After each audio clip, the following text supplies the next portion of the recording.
Rangatahi marched up the steps of Parliament this afternoon, armed with a petition containing over 13,000 signatures. Year 11 Sacred Heart College student Hanoa Ramone is one of many teens worried about the health impacts vaping is having on her generation. Definitely killing us. Yeah. We're going to become the statistics in however many years when all that stuff comes out.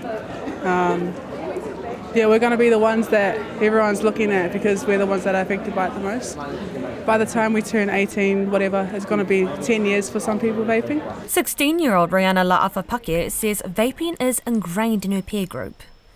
It's not like really the go these days, but like it's normalized into them now because as the politics have done, they just made it normalized and they said it's a healthier option than smoking.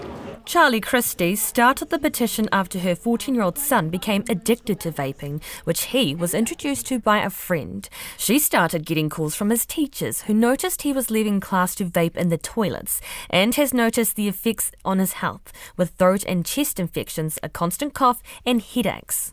My blood boils when I drop him off at school and I see kids walking down the street in their school uniform puffing away on a vape. It drives me mad, drives me mental.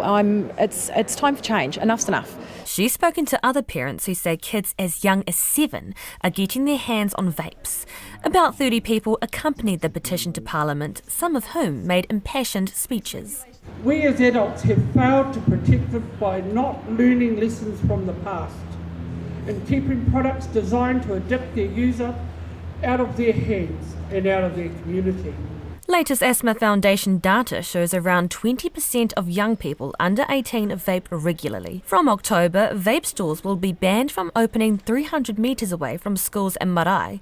But Vape Free Kids organiser Tammy Downer says major loopholes remain in the law. So all of the ones that have rushed to open over the since June, since they announced the intention to stop it, have rushed and opened, and they're all going to be apparently not considered underneath the change. It's only for new stores from there, October. The group wants restrictions on vape flavour names and for the products to only be available from pharmacies, as in the case in Australia. Labour MP and the Health Select Committee chairperson, Tracy McClellan, received the petition on behalf of the government.